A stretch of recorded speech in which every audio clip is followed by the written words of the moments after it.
What would you do if someone tried to erase your dignity at 30,000 feet? I paid for seat 1A. I earned it. But that didn't stop them from dragging me out of it, for someone they thought looked like they belonged more. I stayed silent. For now. Because when you've built $1 billion empire from nothing, silence isn't weakness. It's strategy. This isn't just a story about a black man losing a seat. It's about what happens when that man quietly rewrites the rules, and the whole system learns there are consequences. Real ones. Let me take you inside that flight. You won't see it the same again. They say power speaks for itself, but on that flight to Atlanta, power meant nothing against perception. I stepped into first class with my boarding pass in hand, dressed in a tailored navy suit, Italian leather shoes, and a silver tie clip my mother gave me the day my company crossed its first billion. None of it mattered. Not to them. I remember the temperature of the cabin. Too cool, like always. The scent of stale coffee mixed with leather. The artificial smile on the blonde flight attendant's face froze when she saw me. Her eyes flickered. Surprise, calculation, and something else she tried to hide. Pity, maybe. Or suspicion. "May I help you?" she asked, already bracing herself. "I'm in 1A, I said, handing over my ticket. My tone was calm. It always is. The moment I let emotion lead, I become every stereotype they expect. She glanced at the boarding pass like she was hoping it was fake. "One moment, please." I stood in the aisle while passengers continued boarding, avoiding eye contact like my presence might somehow delay their flight even more than it already was. I could feel it. Every sideways glance, every whispered assumption. "Sir," the flight attendant returned with a tight smile. "We seem to have a conflict. That seat is normally reserved for one of our Diamond Elite passengers." "I purchased that seat 3 weeks ago," I replied. "It's mine." She nodded, clearly uncomfortable. "Yes, but Mr. Langston, he always takes that seat. It's tradition." I looked at her. "And I'm guessing traditions now override confirmed bookings?" Her eyes didn't blink. "Could I ask you to sit in 2D while we sort this out?" "No," I said. "I'll take the seat I paid for." I walked past her and settled into 1A, the window seat, plenty of room, privacy. I pulled out my tablet and reviewed the defense contract draft for the Department of Homeland Security, $580 million. My company, Reed Secure Technologies, had built systems for 3 federal agencies and was now in line for the largest contract of its kind. This flight mattered. Not just the meeting ahead, but the symbolism. Being seen where I belonged, or rather, where they didn't think I did. Then came the shadow.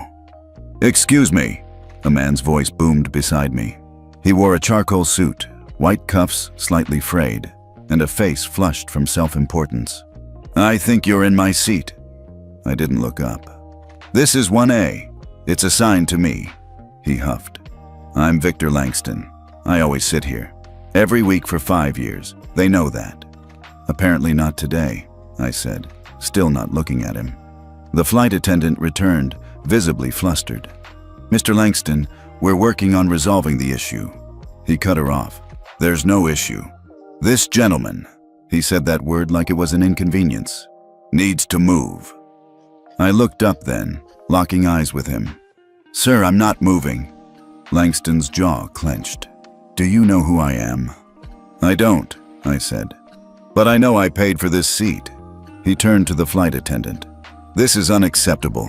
Get your supervisor." 5 minutes later, the lead flight attendant arrived. She crouched beside my seat like she was addressing a child. "Mr. Reed, would you be willing to help us out? We can offer you a complimentary upgrade on your next flight." "I don't need an upgrade," I replied. "I need the seat I purchased today." She lowered her voice. "Mr. Langston is one of our top-tier members.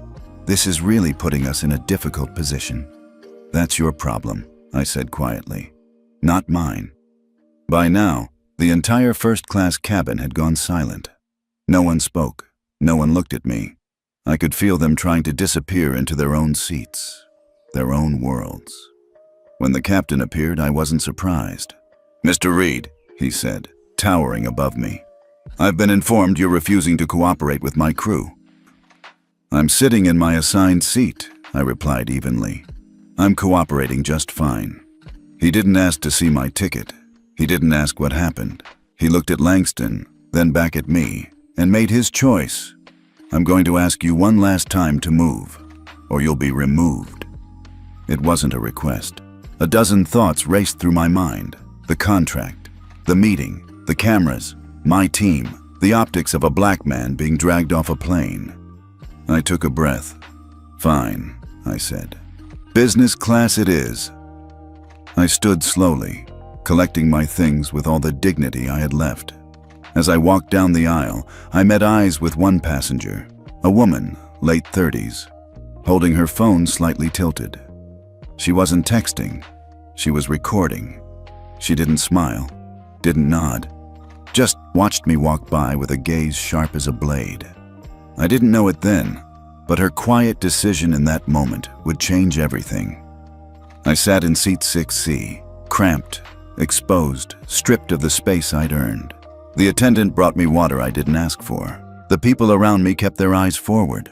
I stared out the window, beyond the airport tarmac, past the clouds, somewhere far enough that the humiliation might not follow. But it would.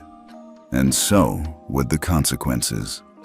As the plane ascended into the gray-blue morning, I leaned back in the business class seat that felt more like a padded reminder of my place than a convenience. My arms rested stiffly on the narrow armrests, knees slightly cramped, heart simmering with a quiet fire I'd carried my whole life. I stared through the oval window, but my mind wasn't on the sky. It was in Iraq.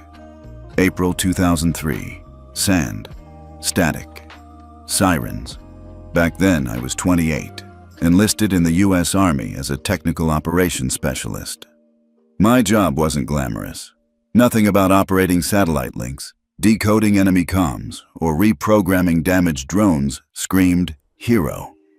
But on a blistering Friday afternoon, our entire forward operating base was compromised by a cyber attack. Communications went dark. Security systems glitched. We lost power. Cameras froze. They thought it was a malfunction at first. Then enemy mortars started hitting within range. They were triangulating us, using our own systems. I didn't ask for permission. I ran across a courtyard already shaking from impact, made it into the control tent, and hard-jacked a laptop into the backup comms. 2 of our techs were unconscious. The third was bleeding. I didn't notice the shrapnel in my own arm until hours later. It took me 19 minutes to write a diagnostic, isolate the breach, and sever the external link. Another 5 to re-establish internal access and relay coordinates to HQ for countermeasures. 73 soldiers had been in that camp. Only 1 didn't make it out alive. They told me I'd save them. I didn't feel like a hero then. Still don't. But I remember one of the men who shook my hand afterward. Square jaw, blonde crew cut, southern accent, called me Tech Wizard. I remember him slapping me on the back and saying, "Didn't know they made brothers this smart." I didn't react, just nodded. Another compliment wrapped in a slap. Years later, I'd filed that moment away, buried under 1,000 others like it. Now, as I sat in 6C, legs stiff and pride bruised, I remembered that man's face again, for no particular reason. Until the announcement crackled on the intercom. "Good morning, this is Captain Jacobs. Thank you for choosing Skyfront Airlines. Estimated time of arrival in Atlanta is 10:17 a.m. We'll be cruising at 33,000 feet. Sit back, relax, and enjoy your flight." I froze. The name, the voice, the accent. Jacobs. I took out my tablet, not to read, but to mask the flood of emotion threatening to show on my face. It couldn't be, but it made too much sense. The eyes that looked at me earlier, the dismissive tone, the assumption that I didn't belong. He'd stood beside me in that tent, had watched me bleed through my uniform while typing lines of code to save his life. And 2 decades later, he had me downgraded for the comfort of a man who complained loudly enough. I clenched my fist beneath the tray table, hidden from view. The insult didn't sting because of status. It hurt because of history. That's the thing about racism in my world. It doesn't always wear a hood or shout slurs.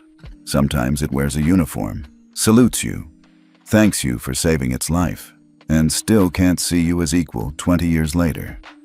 I didn't realize I was shaking until the attendant touched my shoulder. "Would you like a drink, Mr. Reed?" "No, thank you." I needed clarity, not distractions. In my mind, I replayed that day in Iraq.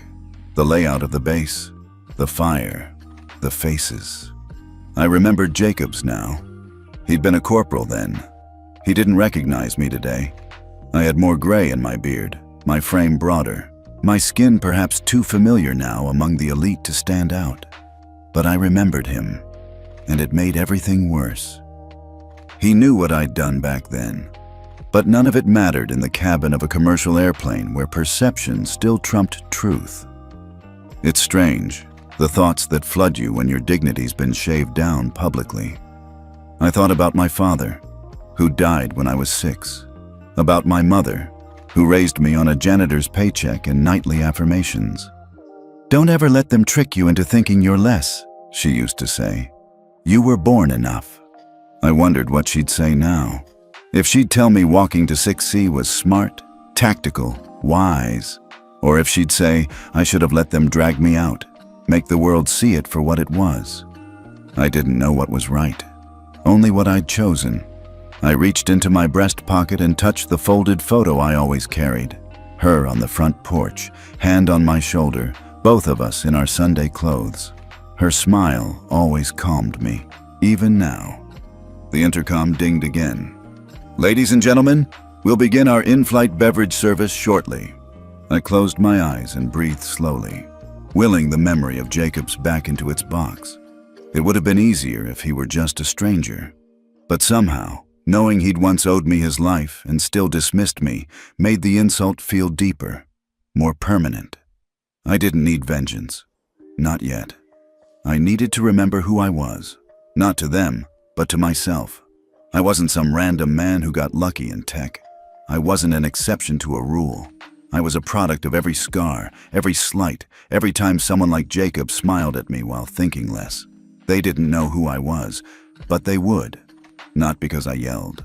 Because I moved in silence and let the weight of my choices do the talking. The hum of the engines was steady now. White noise behind the sharp memory of that name. Jacobs.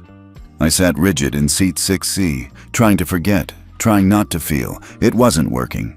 I opened my tablet again, pretending to study the defense proposal, but I wasn't reading. My mind kept circling the moment like a vulture waiting for clarity.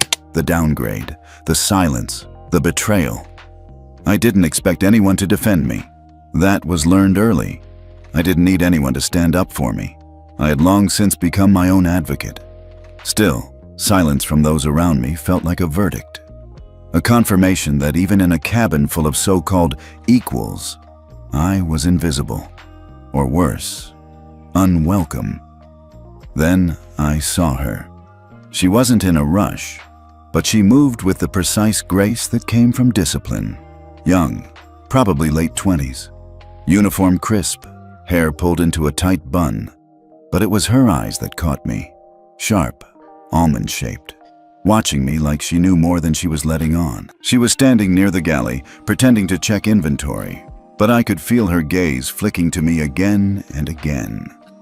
Not curiosity, not suspicion. Something else. Regret. At first I dismissed it. Maybe I was projecting. Maybe it was just another flight attendant taking mental notes for a report later. But as the beverage cart moved down the aisle, she took a deliberate detour. "Mr. Reed," she said softly as she approached. Her voice had a calm cadence, no cheerfulness forced into the words. I looked up. "Yes?" She hesitated a second too long. "Would you care for anything? Water? Coffee?" I shook my head. "No, thank you." She nodded, but didn't move. Her fingers tightened briefly on the cart handle. Then she looked at me with a quiet intensity that made my spine stiffen. "I just wanted to say, I'm sorry about earlier," she said, voice low. "It shouldn't have happened like that." Her words hit harder than I expected. I tilted my head, studying her more closely. "You saw it?" I was near the curtain, she said. I saw enough. I nodded, unsure how to respond. I didn't want her pity, but it wasn't pity in her tone. It was personal. I appreciate you saying that, I said finally. She gave a quick bow of her head, then turned to leave. But before she did, she glanced back once more, eyes softer now, something unspoken lingering in them. A flicker of connection. I thought about her as the flight dragged on. The only person who looked at me like I mattered, like she knew me. Then a memory surfaced. Years ago, a young girl sitting beside her father in a military infirmary in Mosul.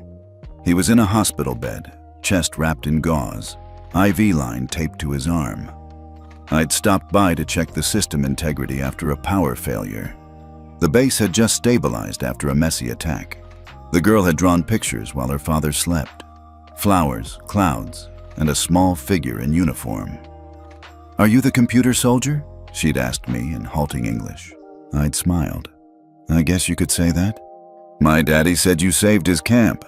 Her father had been an engineer from the South Korean coalition unit stationed nearby.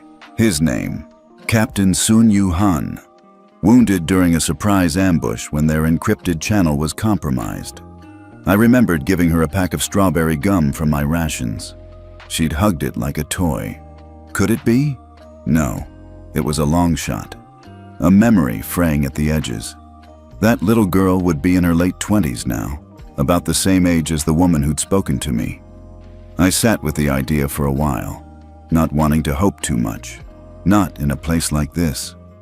Toward the end of the flight, she passed by again, this time slower, as if waiting for a signal. I gave her one. "What's your name?" I asked. She paused. "Hana." It hit me like a slow tidal wave. "Hana," I repeated. "Your father, was he in the military?" She blinked. "Yes, Republic of Korea Army." "Was he ever stationed in Mosul?" She nodded, startled. You were the tech sergeant?" I smiled faintly. "I was. And you were the girl with the strawberry gum." Her hand flew to her mouth in disbelief. I didn't realize. I saw your name on the manifest, but..." We both stared at each other in the narrow aisle, the noise of the plane muffled by the memory between us. "I never forgot that day," she whispered. "Neither did I. It should have been a moment of connection, redemption, something powerful and healing. But instead, the tension returned, tighter than before. She glanced around quickly. "I wish I could have done more." I nodded. "It's okay." "No, it's not," she said, voice cracking. I had a chance. I heard them talking before boarding. They were already preparing to switch your seat if Langston showed up." I stared at her. "I should have said something," she whispered, "but I was afraid." I didn't say anything. "Just thank you," she added. "Not just for my dad, for reminding me that silence helps no one." She straightened, composed herself, and turned away, vanishing behind the curtain. I sat in that moment longer than I expected, unsure of how to feel. Relief? Regret? Maybe both. For a flicker of time, I'd felt seen, remembered, connected. But the truth returned quickly. Even someone who once owed me everything had been too afraid to act when it mattered most. The rest of the flight was silence. Not just the absence of words, but a hollow vacuum that echoed louder than any argument could have. No one spoke to me. No one asked if I was all right.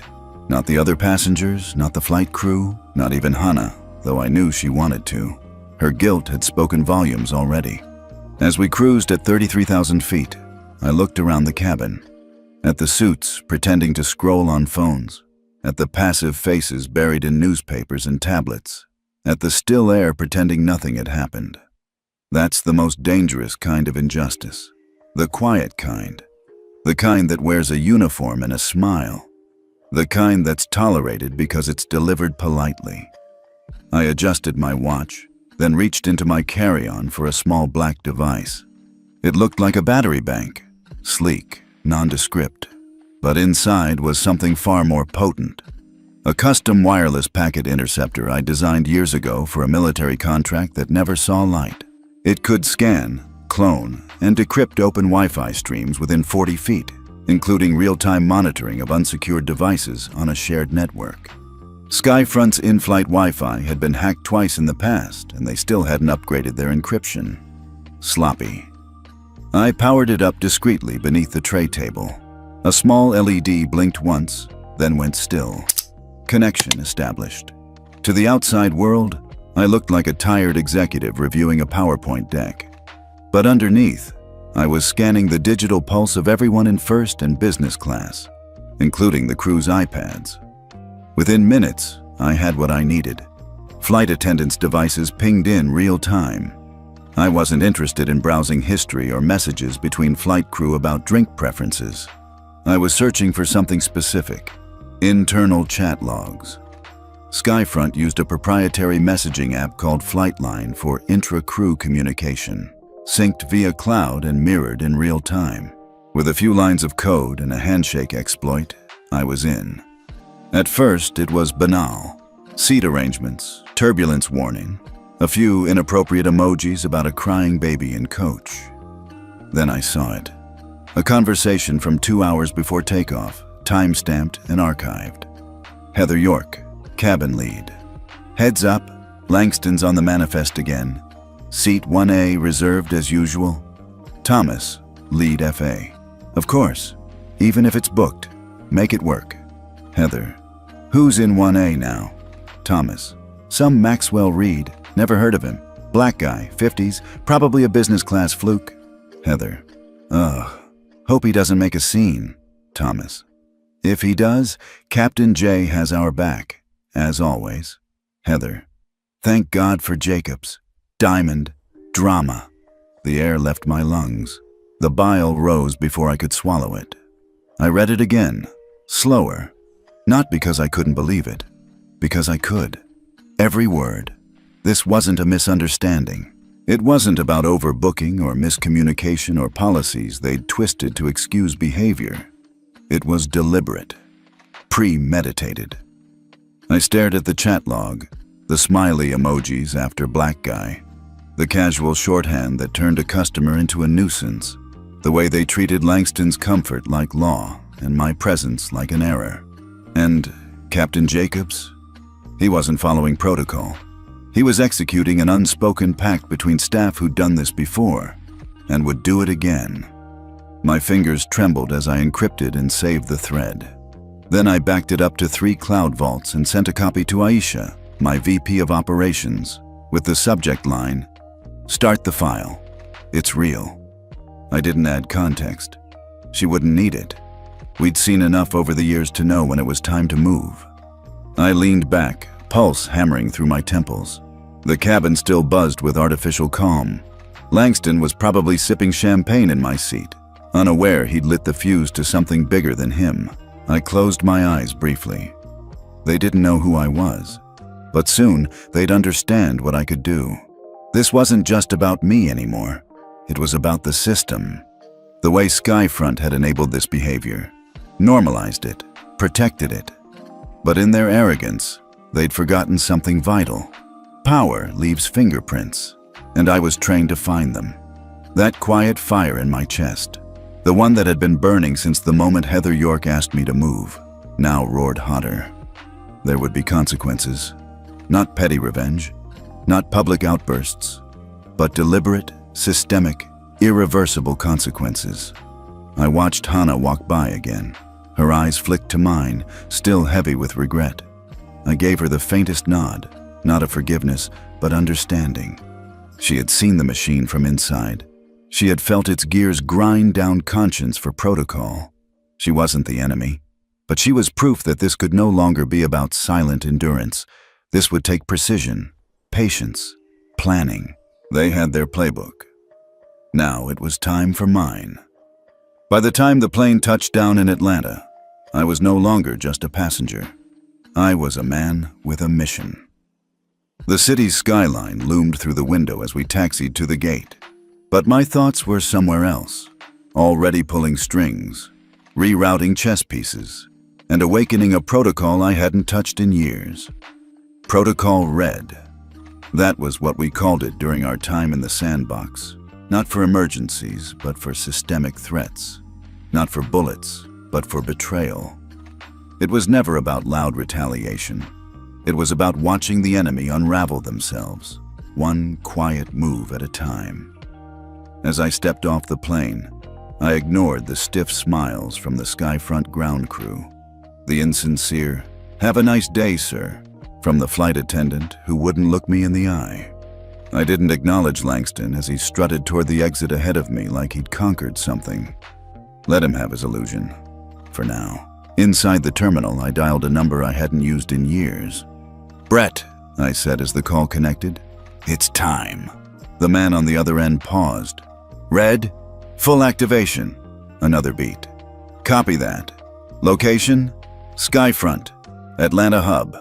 Priority, internal culture and security infrastructure. Discretion required." "You still play the long game, huh?" "I always do." Brett Kane was an old war buddy, former signals intelligence. After the military, he went private sector like many of us, eventually leading a discreet consultancy that specialized in, let's call it, ethical exposure. We never went hunting. We just made sure the wolves couldn't keep dressing as shepherds. He and I had built Protocol Red years ago as a last resort, a network of trusted engineers, security experts, and data miners who knew how to peel back corporate veneers and find the rot underneath. We'd only used it once before, against a medical supplier that was redirecting emergency contracts from minority-owned hospitals. It took 3 weeks to dismantle them. 3 days after the expose went public, they filed for bankruptcy. Brett was already moving. "We still got firewalls inside FAA logs and supplier pipelines," he said. "Give me 2 hours. We'll find out who's feeding Skyfront." I ended the call and walked to baggage claim. My driver, Calvin, greeted me with a quiet nod. "You good, sir?" "I will be," I said. "Soon." As we pulled into downtown Atlanta, I fired off encrypted messages to 3 other operatives. One was a cybersecurity consultant embedded at a global aviation software provider. Another was a systems engineer who worked freelance contracts for major airlines, including Skyfront until recently. The third, though, that one was different. Her name was Dr. Lana Green, former aerospace systems architect, MIT grad, genius-level codebreaker, and the one person I wasn't sure would pick up the phone. We hadn't spoken in 6 years. I sent a single message. "Lana, it's Maxwell. I need 10 minutes. It's Skyfront." 5 minutes later, my phone rang. "I knew this day would come," she said. I closed my eyes. "You were right about them." "I'm always right," she replied. Her voice was steady, but I could hear the tension beneath it. Lana had once led a major integration project for Skyfront's next-gen avionics platform. She raised flags when she discovered massive hiring discrepancies and buried reports of in-flight profiling. Instead of listening, they blacklisted her, smeared her professional record, and shut down her access to every major aerospace contract in the country. They didn't just ignore her. They destroyed her. "You still have the files?" I asked. "Of course," she said. "But what do you want to do, Maxwell?" "Burn them." "No," I replied. "I want to rebuild with them. Show how deep this goes, legally, ethically, systemically. If we take this public, I want it airtight." She paused. "Then you're going to need something else." "What?" "Access to their board-level internal audit logs. Skyfront runs quarterly DEI compliance reports to satisfy investors, but they never publish the real ones." "Can you get them?" "I already did," she said. "I just never had a reason to use them, until now." I smiled. "Then let's remind them why ignoring the right people costs more than just money." By the time I arrived at the hotel, the team was already assembling digitally. Brett had found evidence of a pattern. First-class reassignments, disproportionate removals of black and brown passengers flagged under comfort resolution protocols. The language was buried in obscure update memos from customer service leadership. He'd traced it back to internal SOP documents signed by someone on the executive board. And Lana? She wasn't just back. She was furious and focused. "We're going to give them a choice," she said during our secure call. Come clean, or get dragged into sunlight. I didn't need retribution. I needed consequences. Not just for me, but for everyone who'd been forced to quietly switch seats, walk out of lounges, or be looked through like glass. The hounds had been released. I looked out over Atlanta's skyline from my hotel window, watching the city bathe in the fading gold of late afternoon. They thought they'd pushed a man into business class and the story would end there. They had no idea they'd just triggered Protocol Red. I was reviewing board-level compliance memos from Lana's data dump when the hotel phone rang. I almost didn't answer it, but something told me to pick up. Mr. Reed, the front desk said, you have a visitor waiting in the lobby, a Mr. Conrad Fletcher from Skyfront Airlines. The name landed like a weight in my chest. Conrad Fletcher, the CEO himself. Tell him I'll be down in 10, I said, my voice perfectly calm. I took my time putting on my jacket, checked my watch, then stared at my reflection. The man staring back wasn't the one they tried to shove into a smaller seat. He wasn't the kid from Louisiana scraping by on food stamps. He wasn't even the soldier with dust in his teeth and code running through his veins. He was the reckoning they didn't see coming. When I stepped into the lobby, Fletcher stood up from a velvet couch like we were old friends. Mid-60s, polished, silver hair slicked back with too much precision. His smile was warm. Too warm. Maxwell, he said, offering his hand. I hope you don't mind the unannounced visit. I always mind, I replied, shaking it anyway. But I'm curious. He laughed lightly, gesturing toward the bar. I was hoping we could chat privately, just a brief dinner, no press, no lawyers. I'm not hungry. Then let me buy you a drink. I paused, then nodded once. One drink, so we sat at a corner table tucked away from the noise. The bartender poured me sparkling water. Fletcher got bourbon. Of course he did. I wanted to apologize personally, he began, for what happened on Flight 1457. Unacceptable. Completely against our values. I didn't blink. You've said that before? His smile faltered. I'm sorry? That line, I said. You've used it before, with Dr. Lana Green, perhaps? Or the former crew member who filed that discrimination claim you settled in 2019? He cleared his throat. Mr. Reed, I assure you. You don't need to assure me, I said, voice low. I have the files, the real ones, the messages, the audits, the chat logs, so save the apology. His face hardened, but only for a flash. Then the mask returned. You're a sharp man, he said. I always admired that about you. I've followed your career for years. My eyes narrowed. Have you? He took a slow sip of bourbon.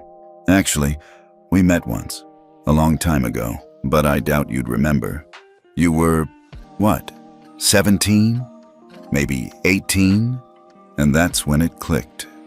A gymnasium, fluorescent lights, college fair booths lined up in rows. A table with the emblem of the Jefferson Foundation, an elite endowment program I'd applied to during my senior year. They'd told me I was one of the top candidates, that my essay had moved the board, that all I needed was a final interview, and the man across from me at that table, tall, white, perfect posture, said I was impressive, but didn't quite fit the institutional culture. Said the foundation preferred more polished candidates.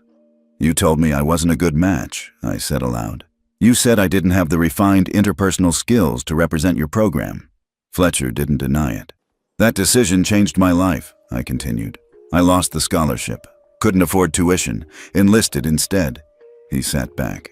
And look at what you've become. I laughed, a sharp, bitter sound. You want credit for my success now? No, he said. But I do want understanding. That was decades ago. The world was different. I was different. I stared at him. You're not different, Mr. Fletcher. You're just quieter about it now. You don't say it out loud. You act it. You build policies that protect men like Langston and penalize men like me. You shake hands in daylight and pull strings in the dark. He looked tired for a moment. Then he leaned in. Maxwell, let's not escalate this. I'm offering a private settlement. full partnership reinstatement. Skyfront is prepared to match Titan Air's offer and will name a scholarship in your honor. Publicly. He thought he was being generous. He thought money could erase history. I let the silence stretch between us. Then I said, "Do you know why I took that flight?" He shook his head. I was flying to finalize a government deal worth $580 million. We were days away from sealing it. You humiliated me on the eve of the biggest moment of my company's life. Fletcher opened his mouth, but I raised a hand. You didn't just insult me. You endangered my future, my people's work, and everything we built. And not because of a misunderstanding, but because of a mindset. One you've nurtured, profited from, and hidden behind PR campaigns for 30 years. His jaw tightened. I stood slowly. I'm not interested in your scholarship, or your offer, or your empty apologies. Fletcher stood too. Then, what do you want? I looked him square in the eye. I want to watch the system you built collapse under the weight of its own arrogance. And then I walked away. I didn't look back. I didn't need to, because the ghost from my past had just become the fuel for my future. The ballroom at the Ritz-Carlton buzzed with tension. Cameras being calibrated, mics tested, suits straightened. Journalists, business correspondents, and tech insiders gathered, unsure why they'd been summoned to a last-minute press conference by Reed Secure Technologies, but certain it mattered. They were right. I stood behind the curtain adjusting my cufflinks, not out of vanity, but ritual. The same ones my mother had bought me at a thrift shop when I landed my first government contract. Silver-plated, a little tarnished now, but still strong, just like her. Patricia Hernandez, my COO, gave a silent nod. We're live in 60, she mouthed. I exhaled. Not nerves, just focus. The kind honed on military airstrips and boardrooms alike. Fletcher had made his move. Now, it was time for mine. At exactly 9:00 a.m., I stepped out to the podium. Flashes popped. Silence followed. Good morning, I began. I won't take much of your time, but I'll be direct. I looked across the crowd, letting the pause settle. Reed Secure Technologies is officially terminating our pending $580 million partnership with Skyfront Airlines. Gasps. Not dramatic, but sharp enough to slice through the room. I continued, voice steady. We will no longer pursue joint infrastructure projects, shared platforms, or government liaison opportunities with Skyfront. This decision is effective immediately. Journalists fumbled for record buttons. A few hands shot up, but I raised mine to pause them. Before questions, let me tell you why. I spoke then, not from scripts, but from truth. About Flight 1457, about the forced downgrade, about the silence from fellow passengers and the complicity of leadership, about the internal logs, the audit cover-ups, the discrimination policies dressed up as customer protocols. I didn't name names, yet, but the facts spoke louder than any accusation. Then I shifted. Today, I'm proud to announce our new strategic partnership with Titan Air. The room rippled again. Titan was Skyfront's fiercest competitor, more agile, more progressive, and aggressively expanding its international routes. Titan has not only demonstrated technical excellence, but a corporate culture rooted in dignity, transparency, and accountability, qualities we value more than profit. There was applause, real applause. But what I didn't say yet was the part that truly mattered. Later, during the private signing ceremony at Titan's Atlanta headquarters, I stood with their CEO, Samantha Cho, a Korean-American aviation pioneer with fire in her voice and data in her veins. As we finalized the agreement, she turned to me and said, "Maxwell, I want to show you something." She led me through a quiet hallway off the executive wing, walls lined with photos of legacy employees, janitors, engineers, front desk agents, mechanics, all honored equally. No plaques, just stories. Near the end of the hallway, she stopped, framed at eye level, a black and white photo. A woman in a plain housekeeping uniform, smiling gently while mopping the corner of a terminal. Her name etched on a bronze tag below. Carolyn Reed, 15 years of service, ATL Terminal, beloved by all. My legs nearly gave out. That was my mother. My mother, who took 2 buses each day to clean bathrooms for Titan back when I was still riding my bike to school, who never once complained about aching joints or long hours, who made me recite spelling words while she folded uniforms in our kitchen, who told me, "Don't ever think any work is beneath you, but make sure your work leads you where you want to go." Samantha watched me quietly. "She's part of our legacy," she said. "The kind that doesn't wear suits, but holds the company up." I nodded, swallowing emotion that hit without warning. "I didn't know she worked here that long." "She did," Samantha said. "And when she passed, a few of our ground crew requested the tribute. Said she used to leave them candy on holidays, brought homemade coffee for the overnight shift." My voice caught. That sounds like her. I'd walked away from millions of dollars that morning, but at that moment, all I felt was full, not empty. Later that afternoon, we stood together for a second press appearance, this time announcing the Titan Reed Secure partnership to the world. When Samantha spoke, she didn't lead with numbers. She said, "This isn't just a contract. It's a commitment to work with people who lead with integrity, who fight with their minds, and who understand that business done right doesn't humiliate, it elevates." Then she handed me the mic. I was taught by a woman who scrubbed jetways that no work is small, but some work reveals who we really are, I said. And when dignity is denied, our response must be bigger than outrage. It must be transformation. The hashtag #HatTheSwitch started trending within the hour. By evening, headlines ranged from Reed walks to Skyfront stumbles. But none of them captured what I felt most. That photo of my mother, hanging on a wall built by people who never asked her to shrink. This wasn't revenge. It was realignment. It started with a ripple. A 37-second video clip appeared on a small social justice blog at 10:07 a.m., just 2 hours after the Titan partnership announcement. No clickbait title, no overproduced graphics, just a cell phone video titled, "This is what quiet racism at 30,000 feet looks like." In the clip, I'm seated in 1A, speaking calmly. Victor Langston looms over me, gesturing. A flight attendant hovers, visibly uncomfortable. Then Captain Jacobs enters the frame. "This is not a request," he says, loud and firm, as he tells me to move. The camera tilts slightly, enough to catch passengers glancing away, one woman pretending to sleep, another hiding behind a magazine. Then comes my response. "I'm sitting in my assigned seat with a valid ticket. I have work to complete during this flight that requires the privacy and facilities of first class." Jacobs barely acknowledges it. His tone tightens. "You can move to business class or leave the aircraft." The video ends with me gathering my things in silence as Victor slips into my seat. The comment section didn't. By noon, the clip had crossed 2 million views. By 3 p.m., it was on the homepage of 5 major news outlets. By nightfall, it had become the most shared video on X and Instagram Reels in North America. It wasn't just the footage, it was what followed.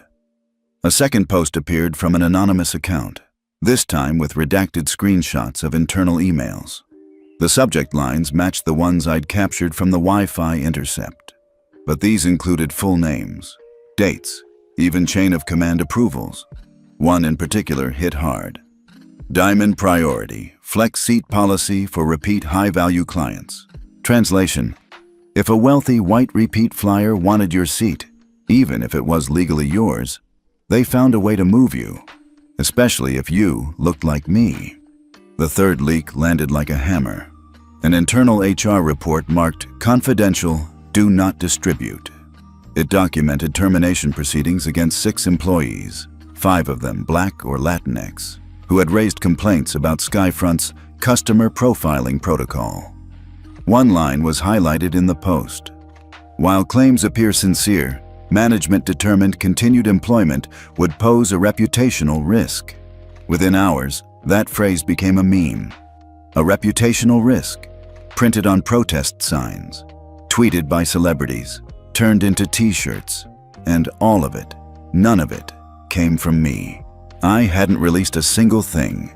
Someone else had. It didn't take long to find out who. Late that evening, a message arrived in my encrypted inbox. No greeting, no signature, just a single line. You probably don't remember me, but I was the ghost in 5D. Attached was a scan of a termination letter. Skyfront, 6 months prior. A flight attendant named Elisha Ray, accused of disrupting operational unity after raising concerns about a pattern she'd noticed. Black passengers being repeatedly randomly reassigned from first class. She had filed an internal report, was told to watch her tone, and then removed from the schedule indefinitely. I ran her name through the manifest from Flight 1457, Seat 5D. She'd been there. She'd filmed it. She'd waited, biding time until the moment Skyfront denied it all in public. And then, with perfect timing, she lit the match. The irony? The only thing Skyfront feared more than lawsuits was bad PR. And this was a full-on corporate inferno. Within 24 hours, Skyfront stock dropped 16%. 5 board members resigned. 2 major institutional investors froze funding. The FAA announced a formal ethics review into flight-level discriminatory practices. And Titan Air's stock rose 11%. Reporters camped outside Skyfront's corporate headquarters. Hashtags multiplied. Hatchet Flight Fonts 357. Skyfront Fall. Black seats. Matter Aisha, my VP of Operations, looked up from her laptop during our emergency debrief. You didn't leak anything, and yet everyone's pointing at you like you orchestrated it. I smirked. Let them. Because here's the thing. I didn't need to fight this battle out loud. I just needed to be the gravity that pulled truth out of hiding. And now that it was here, the world wasn't looking away. One of the most powerful things you can do isn't scream. It's stay still. Let people show you who they really are, and make sure the lights are on when they do. Later that night, I received a video message from Elisha. She sat in a dim apartment, wearing a hoodie, hair pulled back. Her voice was even. Mr. Reed, I know you don't know me, but I knew who you were the moment you boarded. I'd read about you, I admired you. She swallowed. When I saw what they were doing, I knew it wasn't just about you. It was about all of us. Every time I watched it happen and said nothing, I became part of it. This time, I didn't.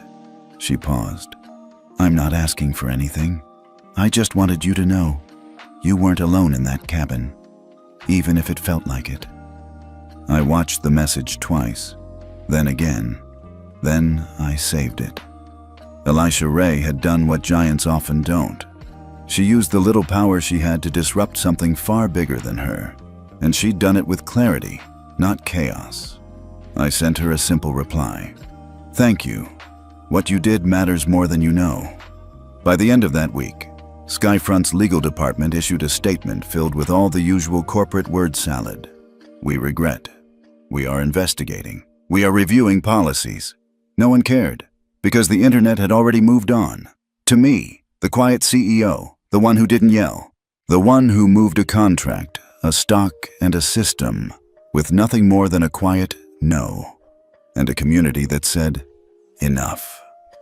When the headline broke, I was in a coffee shop 2 blocks from my office. Skyfront CEO Conrad Fletcher resigns amid mounting discrimination scandal. The notification lit up my phone like a beacon. I set it down, took a sip of my espresso, and kept scrolling. It didn't stop there.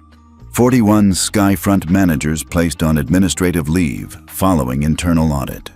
Stock plummets 38% after Reed Secure termination, video leak fallout. FAA confirms formal investigation into discriminatory flight practices. Each line felt like a domino falling in perfect sequence, too slow for revenge, but just right for justice. And I didn't lift a finger to push them. Skyfront had done all the pushing themselves. I'd simply declined to stop them. Inside my inbox were a dozen new emails with subject lines like, "I'm sorry." "Former Skyfront Faye, can we talk?" What I should have said on Flight 1457. They came from all directions. First-class passengers, mid-level managers, even a former vice president who'd been in the terminal during the incident and pretended not to see me. Each one said the same thing in slightly different language. They knew, they saw, they said nothing. Now they were sorry. Some shared their own stories of silence. Times they'd swallowed protest to keep a job, to avoid conflict, to blend in. A few asked for forgiveness. Others offered assistance. I didn't respond to any of them, not out of spite, but because that moment had passed. What they wanted now, a reply, a thread of redemption, was something I couldn't give. Silence has a cost. It always does. And sometimes the most honest thing you can do is let someone sit in it. Instead, I turned my attention to what mattered, building. Because while Skyfront collapsed under the weight of its own rot, I was shaping something new. The Titan Reed Secure Alliance was expanding beyond its original scope. What began as a cybersecurity integration for their airline systems was now evolving into a joint task force for ethical data usage in aviation. We weren't just protecting infrastructure. We were auditing it, questioning it, designing it better. My team worked around the clock, fueled not by revenge, but purpose. I asked Aisha to hire 10 new engineers, specifically from underrepresented backgrounds. I told HR to drop degree requirements in favor of skill-based assessments. I personally approved a mentorship pipeline with 3 HBCUs and 2 community colleges in underserved cities. We weren't just building tech, we were building a model. And as for the $580 million that Skyfront lost, Titan secured additional federal funding to scale the project to $700 million and offered Reed Secure equity in their R&D division. Funny how values can be profitable when you stop pretending they're optional. Meanwhile, Skyfront flailed. Their interim CEO issued a tearful internal memo about a painful reckoning and committing to change. They launched a "We See You" campaign, vague diversity videos with slow piano music and empty apologies. But the public wasn't buying it. Too late, too staged. Justice, when it comes late, always feels like PR. More lawsuits followed, some from customers, others from former employees emboldened by the leaks. Congressional subcommittees scheduled hearings. Advocacy groups launched travel boycotts. Hashtags became headlines. But I stayed silent. I didn't tweet. I didn't give interviews. I didn't gloat. Because this wasn't about gloating. This was about consequence. I thought about my mother often during those days. About how she used to whisper affirmations to herself while folding laundry or scrubbing floors at the airport. "You're seen, even when they act like you're not." She was right. They saw her. They just never acknowledged it. Until now. Her photo still hung at Titan HQ, and every time I passed it, I felt something deeper than pride, something quieter, like closure wrapped in respect. One morning, I walked into our Chicago office and saw a small box on my desk. No return label. Inside was a note. "You taught me that silence isn't neutral. I won't forget it again. Seat 3F. Beneath it was a neatly folded napkin with the Skyfront logo. I stared at it for a long time. I didn't need to know exactly who sent it. I remembered the man in that seat, young, nervous, who'd looked away when Captain Jacob stood over me. He hadn't said a word, but now maybe he would. That was the power of what had happened, not the collapse, the awakening. And yet, even as the world shifted, I never once considered calling Fletcher, not even when a reporter told me he'd been spotted leaving the Skyfront building for the last time, flanked by lawyers, his face pale under the weight of disgrace. There was nothing left to say. He had made a choice. So had I. He'd built a system designed to protect people like Langston and exclude people like me, even if we earned our seats. I'd simply refused to play along. Now, his system was burning, and I didn't even have to strike the match. 2 weeks after Skyfront's implosion hit its peak, I sat across from Titan's executive board with a different kind of contract in front of me. Not a merger, not a tech spec, a charter. Printed on thick ivory paper bound in navy leather, the document bore a simple title: The Charter for Human Dignity in Corporate Practice. It was 9 pages, clear, non-negotiable. Every partner, vendor, subcontractor, and investor who wanted to work with Reed Secure or any project associated with our name would need to read it, sign it, and implement its clauses. At first, some executives hesitated. "This isn't standard," one of them said cautiously, flipping through the charter. "That's the point," I replied. Inside the document were provisions about anti-discrimination training, transparent disciplinary policies, whistleblower protections, and, most importantly, a clause mandating real consequences for repeat violations. Not warnings, terminations. "I'm not asking for symbolism," I continued. "I'm asking for standards, the kind we pretend already exist." Samantha Cho, Titan's CEO, was the first to pick up a pen. "We say we want better," she said. "Time to prove it." Within a day, every member of her board had signed, and within a week, the charter had been adopted by 3 other firms in our orbit, 2 logistics companies and a global software provider. Not because they were pressured, but because their own employees demanded it after what they'd seen happen to Skyfront. People were watching now, listening differently, asking harder questions. That was the real change, not the fall of a giant, but the quiet rise of a new expectation. Meanwhile, I stayed off the radar. No new press, no panels, no interviews. But I wasn't idle. While the world debated diversity in shareholder meetings and boardrooms scrambled to update their policies, I was doing something else. Quietly, privately. Through a blind trust, I funneled personal funds into a new legal defense network. No branding, no website, just names. 50 of them. 50 passengers across the country who had filed complaints of discrimination against airlines, banks, hospitals, only to be dismissed, ignored, or blacklisted. Most of them weren't famous, weren't powerful. They were nurses, teachers, veterans. Some were just kids who'd been denied a seat, a refund, a chance to speak. I didn't contact them directly. That would have made the story about me. Instead, I sent resources to legal nonprofits already fighting on the ground, paid the lawyers, covered fees. No announcement, no tax deduction, just action. Aisha found out by accident. She walked into my office holding a memo from our accounting firm. "This isn't from the company budget," she said, eyeing the numbers. "No," I said, "it's not." She studied me. "You didn't want it public?" I shook my head. "The story's already too much about me," I said. "This is about them." She nodded. "I hope they win." "They already have," I replied. "They just don't know it yet." I thought of Elisha Ray often during those weeks. She never went on TV, never monetized her clip. She refused every request for comment, but her actions echoed in every boardroom now whispering about optics. She reminded me of my mother. They both fought quietly, fiercely, effectively. Some days, I'd sit in my office and reread the charter, line by line, not to double-check it, but to remind myself that change didn't have to roar. It just had to last. One morning, a law firm representing a group of first-class passengers reached out. They were filing a class action suit against Skyfront, citing unfair treatment and racial targeting patterns dating back 5 years. "We'd like to list you as a lead plaintiff," the lawyer said. I declined. "I'm not the story," I said. "But you inspired. That's enough. Let others take the baton now. I had other work to do."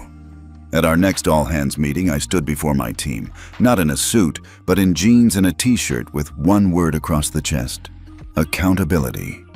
"We're not here to be heroes," I told them. "We're here to build a world where stories like mine aren't remarkable. Just normal." They applauded, not because it sounded good, but because they believed it. In the weeks that followed, I saw changes I hadn't expected. vendors offering new equity clauses, mid-level managers rewriting internal policies. Even a rival CEO I'd clashed with years ago reached out to say, "You were right." But I didn't feel triumphant. I felt hopeful. For the first time in a long time, I believed that progress didn't have to be a headline. It could be a checklist, a clause, a quiet decision in a late-night meeting when someone asks, "What kind of company are we?" I still keep the original signed copy of the charter in my office. It sits next to a photo of my mother. She's not smiling in that one, just looking straight ahead, steady, certain, like she already knew what was coming. It was a Tuesday morning when she walked into the lobby of my building, unannounced, no appointment, carrying nothing but a small cloth bag pressed tightly to her chest. My assistant buzzed in, her voice soft with curiosity. "There's someone here asking for you. Says her name is Hannah." For a second, I didn't place it. Then the memory hit like a wave. The flight, the glance, the guilt in her eyes. I stood up slowly. "Send her in." She stepped into my office like someone trying not to break anything by existing. She looked younger out of uniform. Her long black hair hung loose around her shoulders. Her eyes, still sharp and watchful, flicked around the room before landing on me. "Mr. Reed," she said, her voice trembling, "thank you for seeing me." I nodded and motioned to the chair across from mine. "You didn't have to ask." She sat down, carefully, like her presence alone might be an intrusion. "I've wanted to come sooner," she began, "but I didn't know if I'd be welcome." I waited, giving her space. "I wasn't fired," she said, "but I left. After the fallout, after the video." She hesitated. I couldn't pretend it hadn't happened, not anymore. My chest tightened, but I said nothing. She wasn't here for my words yet. "I need to tell you something," she continued, reaching into the cloth bag. "And give you something." She pulled out a folded white handkerchief, slightly yellowed, worn at the edges, but still neatly pressed. On the corner was a single embroidered initial, C. "I think this belongs to you." I stared at it. That handkerchief, the one my mother used to carry in her apron pocket, the one she always told me to keep clean and never lose, because a gentleman doesn't wipe his face with the world's dust. I looked up, stunned. 10 years ago, Hannah said. "Your mother gave it to me." Her voice cracked. "I was 19. I just landed in Atlanta from Seoul. I was jet-lagged, lost, crying in a corner near the staff exit. I didn't speak much English yet. I'd missed my connecting flight to a training program. I thought I'd already failed before I even started." She smiled faintly, eyes glistening. And then this woman, this older black woman with the kindest face, came up and offered me tissues, sat beside me and just listened. Didn't speak my language, didn't need to. She gave me that handkerchief and patted my hand like I was her own child. My throat tightened. She never told me her name. But months later, I saw her picture hanging at Titan HQ, the same photo I saw when I visited last year during training. I couldn't speak. "I kept that handkerchief," she whispered, "all these years, when I realized who you were on the plane. When I saw your name, I knew." She placed it gently on the table between us. "I'm sorry I didn't do more that day. I wanted to. I froze." I nodded slowly. "You apologized once already. You don't owe me more." "I do," she said, voice firm now, "because I didn't just freeze." She reached into the bag again and pulled out a thumb drive, set it beside the handkerchief. "I was the one who sent the video to the blog," she said, "not Elisha Ray." I blinked. "What?" "I saw her filming," Hannah explained. "She was brave, but she was scared to release it. She told me she might get sued, lose everything. I offered to handle it, clean the metadata, reroute the IP, upload it anonymously." She took a breath. "I had contacts from my side projects, former college friends in digital media. I knew how to make it reach the right people at the right time. I waited until after your partnership with Titan, until the world was listening." I leaned back in my chair, stunned. "All this time, I thought it was Elisha." "She took the risk," Hannah said, "but I lit the match. I sat in silence, the weight of that truth washing over me. "You changed the world," I said finally. She shook her head. "No, you did. I just made sure no one could look away." For a moment, neither of us spoke. The sunlight streamed through the windows, casting a soft glow on the handkerchief between us. "You kept it," I said softly. "Every job interview, every flight, every time I doubted myself." She paused. "Your mother didn't just help me in that airport. She helped me find a reason to stay in this country, to fight for something." Emotions swelled in my chest, so sudden and sharp I had to look away. My mother, who never saw the inside of a boardroom, who never finished high school, who gave the only clean cloth she had to a crying stranger. She'd planted seeds even I hadn't known about, and now one of them sat across from me, grown, brave, unapologetic.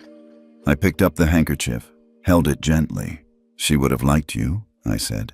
"She had a gift for seeing hearts before faces." Hannah smiled, and tears finally slipped down her cheeks. "I just wanted you to know," she said, "that your fight mattered, that your story didn't just change policy, it changed people." She stood, wiped her face, and bowed slightly. "I don't need a response. I just needed to return what was never mine." She turned to leave. "Hannah," I said. She paused. "If you ever want to work with us again, on your terms, you'll always have a seat." She nodded. "Thank you, Mr. Reed." And then she was gone. I looked down at the cloth in my hands. Soft, weathered, powerful. They thought it was just a seat. They were wrong. 3 months passed, not in a blur, but in quiet, deliberate motion, like the ticking of a second hand on a watch you rarely check, yet always trust to keep moving forward. It was mid-morning when the announcement came. I was at a conference table in Washington, D.C., seated alongside airline executives, lawmakers, civil rights leaders, and a handful of people who'd been told their stories no longer mattered. A senator stepped to the podium, voice steady. "Today, the Department of Transportation, in partnership with the FAA and a bipartisan congressional coalition, is proud to announce the formal adoption of the Silent Exclusion Prevention Act, a legislative framework designed to protect passengers from systemic bias, enforce downgrades, and discriminatory travel protocols." Applause followed. Not thunderous, not dramatic, but genuine. They called it CPAE for short. The bill mandated new transparency standards in seat assignment changes, empowered flight attendants to report internal bias without retaliation, and enforced third-party audits of comfort-based reassignments across all major airlines. But what struck me most was the final clause.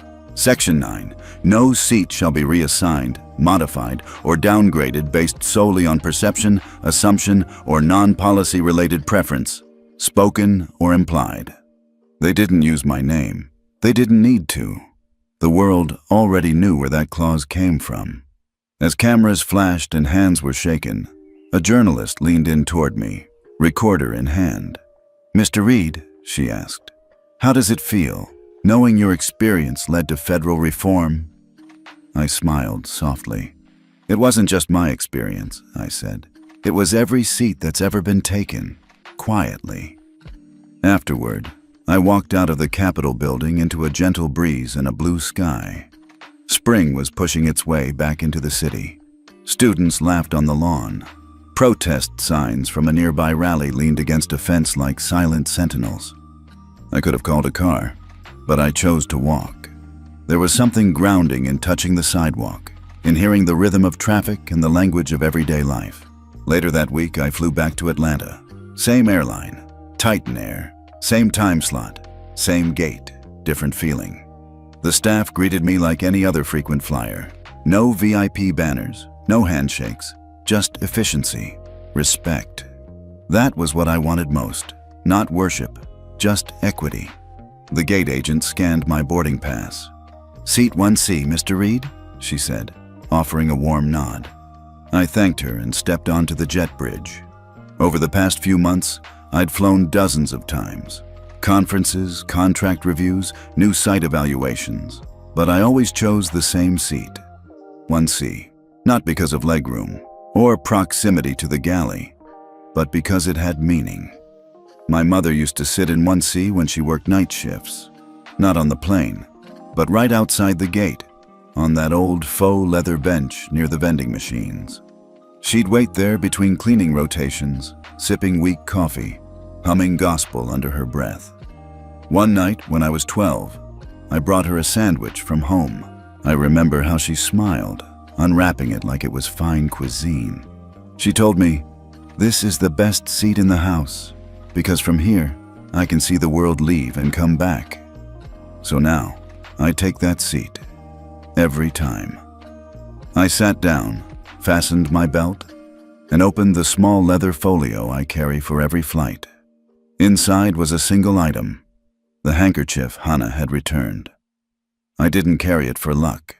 I carried it as a compass, a reminder that dignity doesn't come from where you sit, but from how you stand.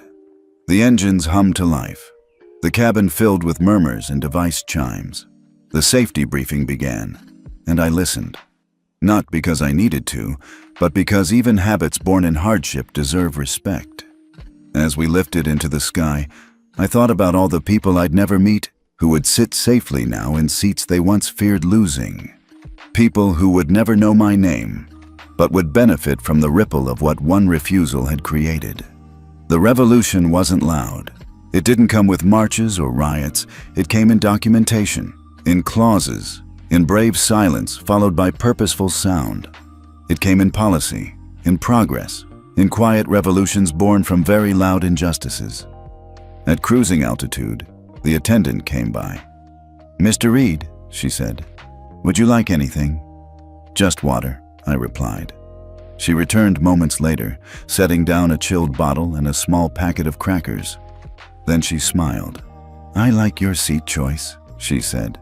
1A always gets the glory, but 1C.